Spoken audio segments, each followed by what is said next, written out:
जब कुछ कर गुजरने की चाह हो तो रास्ते के कांटे कभी मायने नहीं रखते। कुछ ऐसी कहानी है महाराष्ट्र से दिल्ली आए लक्ष्मण राव जी की, जो कि लेखक बनना चाहते थे, लेकिन पैसों की कमी की वजह से उन्होंने चाय बेचना शुरू किया। जब आमदनी ठीक ठाक होने लगी तो उन्होंने पढ़ना लिखना फिर से शुरू किया। 37 की उम्र में उन्होंने 12वीं क्लास पास की, 50 की उम्र में उन्होंने BA किया और 63 की उम्र में उन्होंने MA किया। इसी दौरान उन्होंने बुक्स भी लिखी, लेकिन जब भी वो अपनी बुक लेके पब्लिशर के यहाँ पर जाते उन्हें बाहर का रास्ता दिखा दिया जाता, लेकिन उन्होंने हिम्मत नहीं हारी, बुक को छापने के रास्ते खुद से निकाले और आज वो 25 से ज्यादा किताबें लिख चुके हैं और उनकी किताबें फ्लिपकार्ट, अमेज़न जैसी साइट्स पर बिकती हैं। लंदन और अमेरिका के बहुत से बड़े अखबारों में, इवन BBC तक में उनके आर्टिकल छपे हैं। आज लक्ष्मण जी को लोग चाय वाला कह के नहीं बल्कि लेखक जी कह के बुलाते हैं। आपको इनकी कहानी सुन के कैसा लगा कमेंट सेक्शन में जरूर लिखिएगा। और ऐसे जब वो पैदा हुआ तो वो अंधा था। आसपास के लोगों ने ये देखकर उसके माँ बाप को कहा कि ये तो किसी बोझ से कम नहीं है, इसे तो मार देना चाहिए।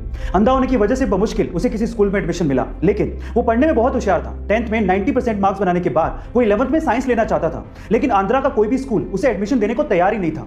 कोर्ट में लड़ाई लड़ने के बाद उसे साइंस में पढ़ने को मिला।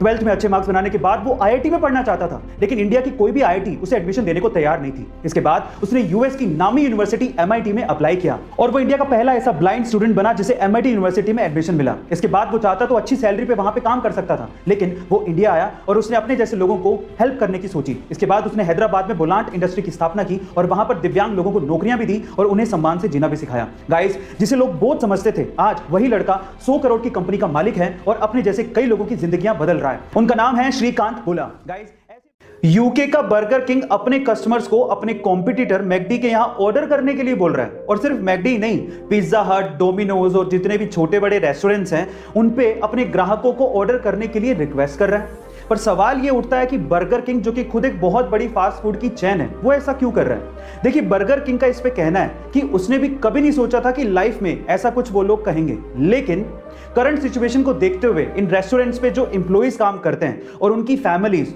उनको कस्टमर्स की जरूरत है ताकि वो सरवाइव कर सके, इसीलिए वो ऐसा कर रहे हैं। क्या बात है! कंपटीशन बाद में, इंसानियत पहले। बर्गर किंग के सोच के लिए एक हार्ट तो बनता है। गाइस, आपको बर्गर किंग की ये सोच कैसे लगी कमेंट सेक्शन में जरूर लिखिएगा और ऐसे अमेजिंग वीडियोस के लिए शेयर, सब्सक्राइब एंड लाइक। मिलते हैं अगली वीडियो में।